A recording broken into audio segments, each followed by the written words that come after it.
Oh, hi, AEW. Is Jack Perry here? No, he's not. Well, I'm back again. Well, who am I?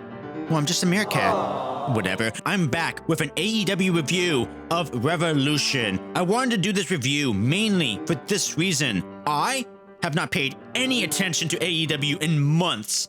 Months.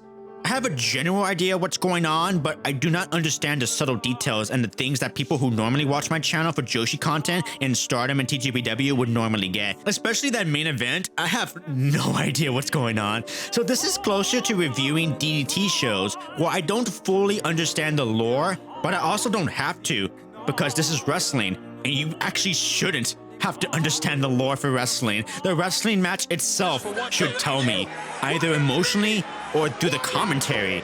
So what would I get out of this AEW show beyond the quality wrestling that I heard about? I saw clips, I know what I'm in for. But what else would I get? Oh, it's a sexy badass cowboy man coming out to his sexy old high noon self? No, it's MJF. He's not sexy. Oh, boo, MJF, boo. No. MJF is my bestie's favorite wrestler, and I have zero problems with him. I find MJF to be amongst the best actors as a wrestler, and when I say that, people, it's important to understand that I'm talking about the physical and even emotional performance art within the actual wrestling match itself. I'm not talking about the promos, I'm not talking about the entrance. That includes moves too. The beauty of the human body and what it is capable of is in itself a captivating viewing experience, aka how stupid they can be.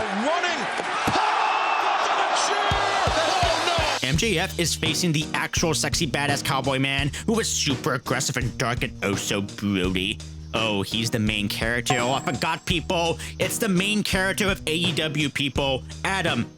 Hangman Adam Page, who I also very much like. His character's growth has been fun to watch. His acceptance of the dark and the heinous shit he has done. This is someone who accepted the devil in himself versus someone who just says he's the devil. MJF is a silver spoon sociopath facing the dark, cold reality of the working class devil that lives inside the hearts of alcoholic men. And that happens to be a cowboy, people. When MJF is not trying too hard to be main event MJF, he's phenomenal. The perfect blend of intelligence and cowardice, while Hangman was just trying to take off MJF's head with a buckshot like he's an intruder on a Texas lawn. This match was an example of a feud that I was completely in the dark of what it was about, and through the commentary, and especially through MJF's performance, it was clear MJF has major insecurities over Hangman Adam Page being the main character. Anybody should have picked up on that. You don't need a video package for that. He literally says it. Tell me wrestling is not theater. Tell me. And what I loved about this match was that MJF faced a cold reality himself. Adam Page is simply better than MJF, and he knows it. Great match, terrific performances, good story, stupid ass bumps. Like MJF planted directly on his face, like oh my god, oh my god, oh my god, just completely face plant. Like plop, plop. Next, Mercedes Moné versus Momo Watanabe for the TBS title. Momo Watanabe, the Black Peach, an evil, vicious, sadistic member of Stardom's villain group Hate. Momo is a boss. Her kicks are evil and she loves doing it and playing with her food and enjoying the pain. She's evil. She would fit into a Takashi Miike film from the early 2000s, and I'm so glad people get to hear Momo Watanabe's dope theme and see her wrestle a big match. Mercedes has been at her absolute best when facing Joshi. I don't make the rules, people. She's great at expressing herself. No, terrific at it. Being able to emote doubt and the confidence nearly shattering. You see her being arrogant and then reaching near defeat. She's an actor. She knows what she's doing. And of course, she's great. As always, at getting her ass kicked. And oh, Lady Starks is watching like a creepy bunny, but this shot is very David Lynch. Her whole outfit is a blue velvet blue.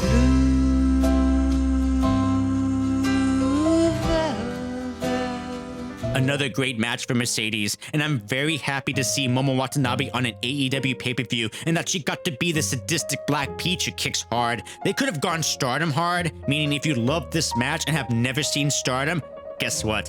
They go much harder. Momo in Stardom would have never lost like that. In AEW, it's a different realm, different power levels, but either way, if you're mad about this result, remember, so many people watching Joshi got into it either because they saw Riho or Hikaru Shida. Momo Watanabe may have gotten a couple more people into Joshi, and that's a win, no matter what. I found love tonight. While Billy Starks creeps in her Lynchian world. RJ City, please, please, RJ City, only you have the power. Blue Velvet this story, RJ, please. And oh, here comes Ricochet. And the only thing I know about Ricochet in the past couple of months is I see a heel promo every now and then, and he's just corny. And I'm certain that's the point. There's no way he thinks he's actually being cool. Swerve invited this dude into his house for some reason. It's #1 contenders match for the AEW World Championship, and it's also about some robe of Nana's or something like that. I don't know. The match was a lot of fun. There's a lot of drama and suspense with the story being Nana's whole robe thing was getting in Swerve's way, and he ended up accidentally hitting Nana, and Nana was like super mad and stuff and dipped. So the two had a normal match, like Swerve gave Ricochet a cop killer vertebreaker kudo driver onto the Spanish table, but in this realm, the Spanish announce team has fortified their announce table. They learned, folks. My people are fighting back. No more breaking the Spanish announce tables. Fuck you. Cuban. Mexican. Cilantro es cantante, cilantro es muy famoso, cilantro es el hombre con el queso del diablo. And Ricochet's 630 is like he slowed down time to do it. Beautiful. And then Nana returned to steal the robe with a +3 savoir faire, but Ricochet took it back and started wearing it because it gives him a composure buff to think he's actually cool, and eventually gets caught by Nana, and Swerve finishes him off with those excellent house calls to an awesome near fall before the final finish for the deserved victory. And then Swerve gave Nana his robe, because this is AEW, people, and AEW is an anime, and in the end, it's about whose house it is. Next is Brody King. He may bark like a dog, but he's no bitch. Shut up, Nigel. And oh yes, shut up, it's Okada! Oh my god! It's Okada! I haven't talked about Okada in ages! Oh my god! We love Okada! Okada don't give a shit anymore. He's one of the highest paid wrestlers right now, just living the life of his more popular wife, and just has the money reign over him every night. And Brody? People bark at him like, ooh. They are fighting for a title that only exists to give Okada something to do with a piece of gold. The match was fine, Finish came out of nowhere, and he did flip the bird. Oh my god, he told us to fuck off! Oh my god! Bye, Okada! See you soon! Next is the AEW Tag Team Champions, the Hurt Business, who I honestly didn't even know they were the tag team champ. I didn't even know Bobby Lashley was in this company. The challengers are the Outrunners, who are an 80s throwback complete with a 4:3 aspect ratio and cheap VHS After Effects you see in fan-made music videos. I've never seen the Outrunners before because, I definitely don't watch Collision. But seeing their whole big shtick being 80s throwback with this whole Predator, you son of a bitch thing, and the whole 80s hooking up bit, this is a gimmick you would have seen in 2014 NXT feuding with the Vaudevillains. If this is fun for you, then it's fun for you. Nothing I say should mean anything. I'm happy for people to have fun. You should see what I find fun. It's stupid. It's all different strokes. But for me, the Outrunners are just vaporwave. Shelton is my reaction. Oh, Shelton! Now on to what caught my immediate attention when I saw clips. The AEW World Women's Championship. Timeless Toni Storm defends against Mariah May in the final act of their epic. But what a story it has been, though, as epic as Gone with the Wind as... Shut up, Nigel. Let me get this out of the way. This was a masterpiece. Absolute pro wrestling masterpiece. This is how you end an 18-month-long story. The opening package was tremendously edited as well. Credit to everyone involved in making this amazing. Surely he'll get a graphic one day. They waste no time, and it's just brutal, brutal, brutal stuff. Toni Storm gets busted open early and is even like, which might be her singular best reaction she's ever had. Then they went full Taipei death match, and then Toni busted Mariah up badly as well, and there was real glass everywhere. Cry Me a River. It was a freaking horror movie, a brutal Quentin Tarantino finale where the characters are dying as the music plays, and it's a highly emotional and violent tale of revenge. They beat the living shit out of each other, and I was all in for it throughout. Every single instance was amazing, not one wasted moment. Toni Storm's finest performance yet, and Mariah May was the perfect villain for this story, looking both like the femme fatale and the desperate woman trying to match the fine performance of timeless Toni. But much like their characters, Toni Storm was the better actor, and they finished the match with the MacGuffin that incited this whole story. Tits up. And watch out for the shoe. Toni got her violent revenge and murdered Mariah May through the Hollywood ending table, finishing the match with a beautifully, perfectly staged shot. I don't think I've ever once in my life praised the mise-en-scene of a wrestling match, but here we are. A live-action, violent theater of revenge leading to this beautiful final stage. The end. Midnight with the stars and you. This was beyond what pro wrestling should be able to give you, people. This is straight evolution of the art form. We, as fans, overuse the word cinema, but this was straight cinema. Masterpiece. Beautiful, beautiful, beautiful work. Wrestling is art. Konosuke Takeshita defends his international title against the actual final boss, Kenny Omega, and his epic Final Fantasy entrance and music. Takeshita is a beautiful god and is absolutely him, but Kenny Omega is on his return arc toward glory.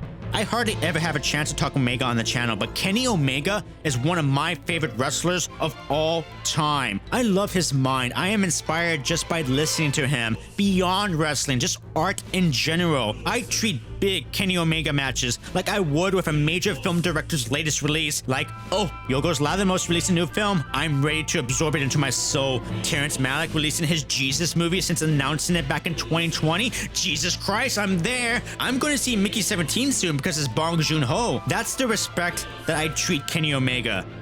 I wouldn't call this match a masterpiece though, but it was excellent all throughout, with Takeshita focusing on the stomach of Omega from his recent return from diverticulitis. Takeshita is so fast, his leaping ability, his forearms, his look, his stubbornness, and the power of this man. What a god! And Kenny Omega was such a star and such a god in putting on an excellent big match performance. It all worked so well, with the exception of one member of the audience who refuses to get off his cell phone during the film.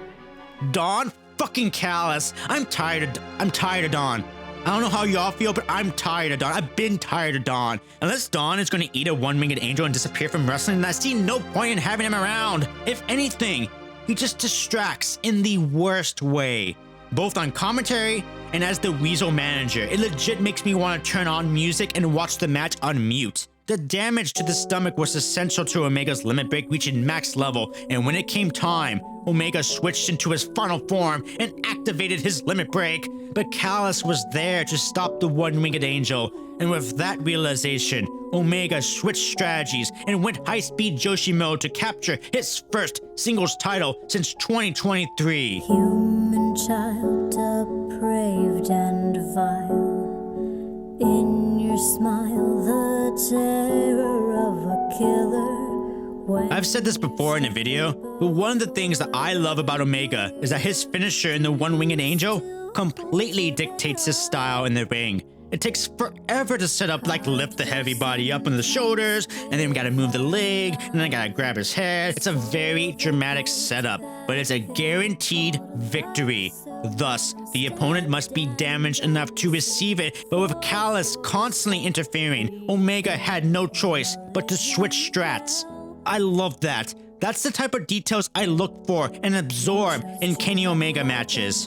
Beautiful finish. Showing wealth that they'd never get to see each other again. As for Don, well, he came back for the next match, but this match was insane that at one point, Don just leaves the desk and the announcers are mostly silent. Will Ospreay versus Kyle Fletcher in a steel cage match. These two were mates, brother at arms, and Ospreay wanted to keep Fletcher from making the same mistakes he did with Callis, but Fletcher is named Fletcher. Sorry, Kyle Fletcher has the unfortunate fact that his last name is Fletcher, and he went with it because he's Australian, so he's tall and hot, so who cares? But he just reminds me of a villain in a Nickelodeon show. I can't see past this. And they play the blood feud up big time. Ospreay is an absolute wild man. Some people look cinematic when they bleed, like Toni Storm and Mariah May prior. And Will is definitely one of those people. But when he bleeds, he changes into a different animal. And it's mostly because he's British. You know, you all live in the world of Bloodborne, loving the blood and beast and blood and blood. And the fight was brutal. I love how Ospreay does the little things in between everything, like starting the match and feeling the constriction to his style in the cage, to eventually adapting, even after taking a brain buster, like watch his arms constrict.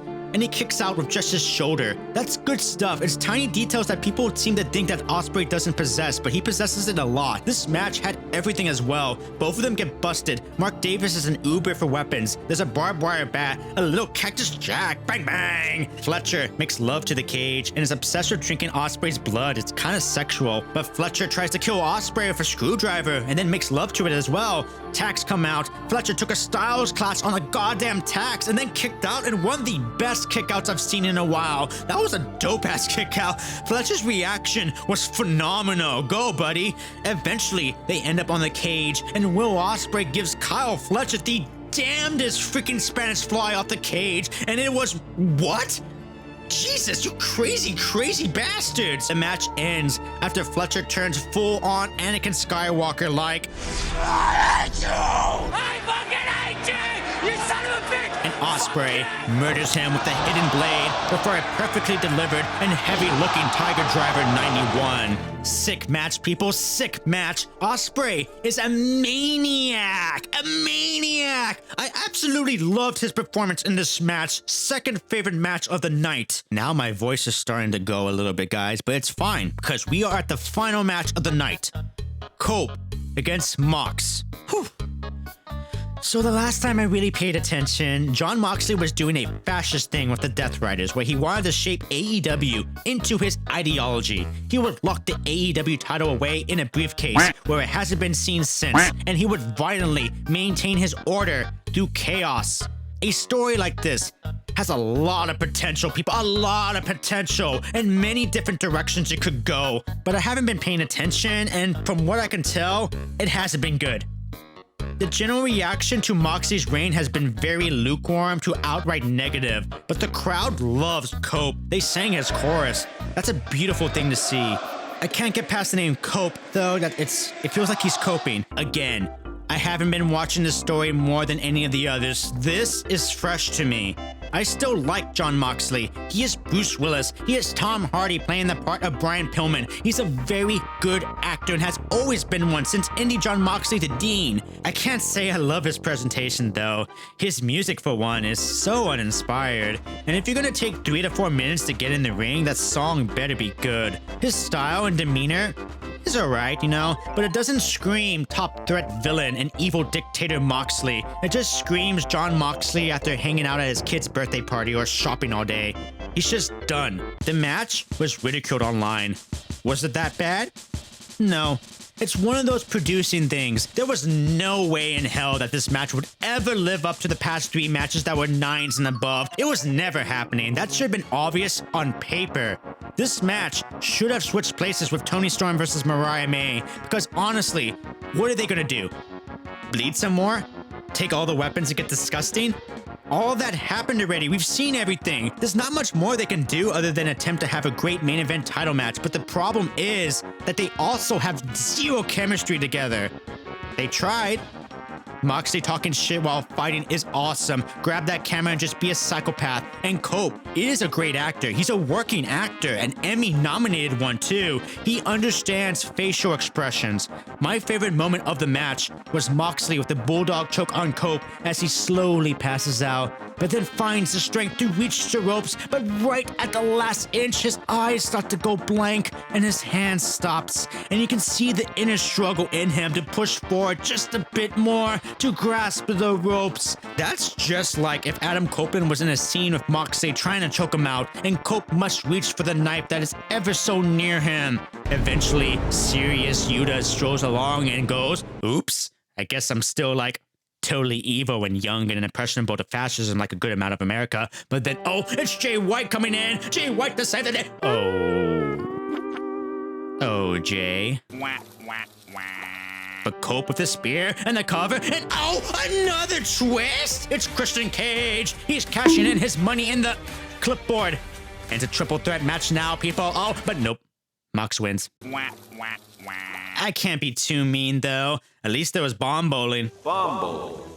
It added Bomble. Skyward Sword added. No, the air was completely deflated. It took Swerve to attack Mox to bring them back, and yeah, I gotta say, this match did not work. So yeah, after 3 absolutely tear down the house bangers, these two were never going to deliver. They never were. They probably added Christian to this match to add drama and suspense, but AEW Revolution killed it still. The main event lacked, yes, Tony and Mariah May had a masterpiece, one of the best matches of this year and one of the best matches in AEW history, and both of these women's personal best performances. You had a wonderful Kenny versus Takeshita Boss match with a cathartic win for Omega, and you had Anakin Skywalker lose to Obi-Wan Kenobi. I would give this pay-per-view a 9.3 out of 10. It would be much higher, but there is something that was sorely lacking. Jack Perry. Jack? Oh, where the hell has Jack Perry been? Oh well, I guess I'll let the stars of the Queen of the Ring film speak. One thing I learned about pro wrestlers, y'all know you're gonna win before anybody else does. So thank you for teaching me that. Oh, that's funny.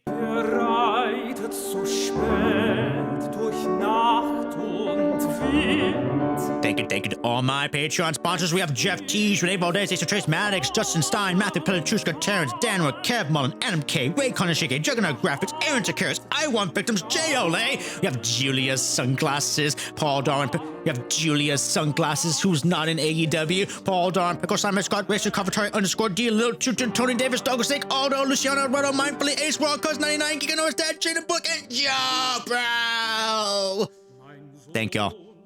Seriously, thank y'all. It's been a great couple months, and some of y'all are still supporting me for way longer than a year. You guys are insane. Thank you. Thank you. Thank you. Thank you.